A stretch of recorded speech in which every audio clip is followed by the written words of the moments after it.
week's edition of Now You Know Sports. I'm Creighton.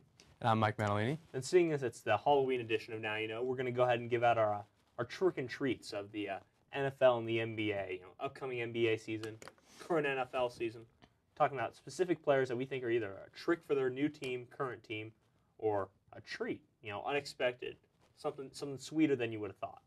So, Mike, start me off. Who's your trick for the NBA?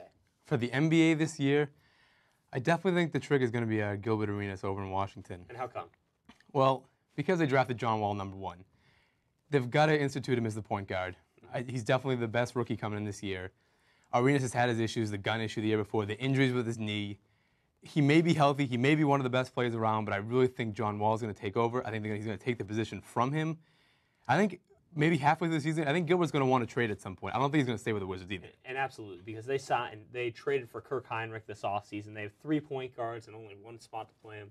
It's not going to work out. Gilbert's the odd man out. He's, as much as I love watching the old Agent Zero, he's not going to be around much longer. My trick, and this is not sour grapes. This is a genuine opinion. Amari Stoudemire for the Knicks. Now, so when we first get here, I'm looking at. So he had 3 healthy seasons when he came to the league. Then his knee went bad. 2 healthy seasons. Then he got scratched in the eye. Knicks fans, I'm counting 1 healthy season in this pattern. Then he's down for another year. I'm not saying it's going to cost you the playoffs or a ring or anything, but it's not. Might not be the best deal. Plus, no Steve Nash, and Raymond Felton's nowhere near as good. That's what I was going to say to you. I mean, Amari Stoudemire was in Phoenix. He was in a system that was running all the time. He had Nash giving him the ball all the time.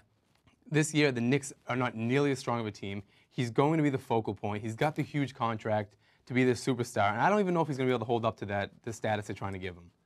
At least he's got the right attitude. He wants it on himself, and just interested to see if he can carry it.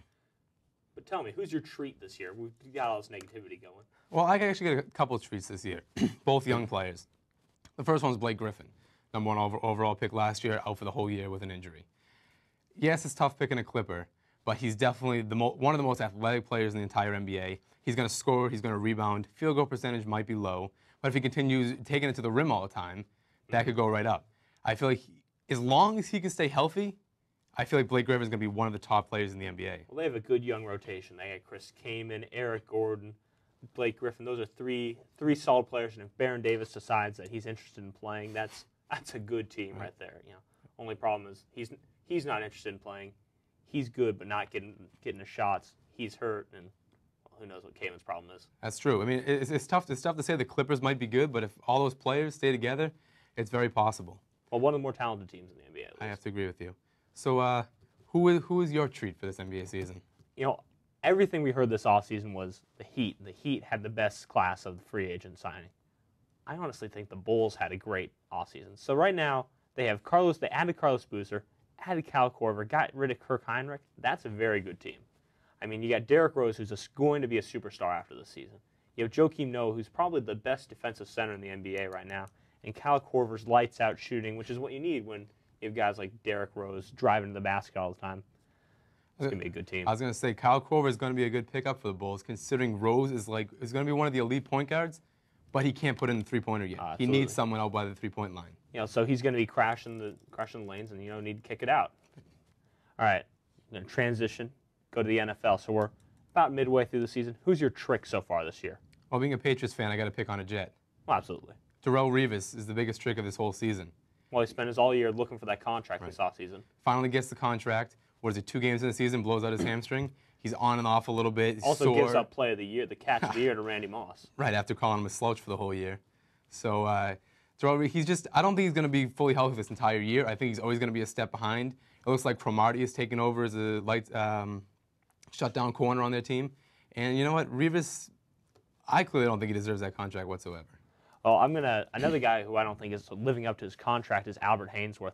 Showed up to camp out of shape, no interest in playing nose tackle. And I mean, you're with me on this. Hainsworth, biggest trick in a couple of years here. Oh, Hainsworth is terrible. He's got the size of his contract and the fact that Shanahan is benching him for a couple weeks. I mean, it's just ridiculous that someone of his stature getting that contract is being benched. I think it's a ridiculous notion. I think he's going to be a trick this year and for years to come. Well, who's good? Who's your treat this year? It's got to be Sam Bradford. I mean, the Rams are usually good for 1, maybe 2 wins the entire year. They've already got 3. I feel like usually when a rookie quarterback comes into the NFL, they're usually 1, 2, maybe 3 years of a transition to being a starting quarterback. First game of the season, he goes in. Well, the sad news is they're competing for the NFC West crown right now. I mean, the San Francisco 49ers have been awful. Seattle can't win on the road. Arizona's starting a rookie Max Hall at quarterback. They have potential to compete in this conference with a rookie quarterback, something they haven't done since Mark Bulger was there. And the only reason they can compete is because of Sam Bradford, I think. Well, my treat has to be an older player who's finding a resurgence is LaDainian Tomlinson, LDT, because we're not going to call him LT on this program. He's, Sean Green was going to get all the carries supposedly coming into the season, but so far LDT's been the guy making it happen. I don't know. What are your thoughts? I know he's a Jet. Yeah, I was gonna say it's hard for me to compliment a Jet, but LT is looking back to his Charger days. He's coming on strong. He's completely stolen the job from Sean Green. Sean Green is an absolute no-name at this point. LT is going to be one of the top 15 runners into the season. Now, he is one of the best backs of all time, so it makes sense that he's carrying the load. Yep. Well, that's it for this week's edition of Now You Know Sports. We're going to go ahead and send it back to the desk.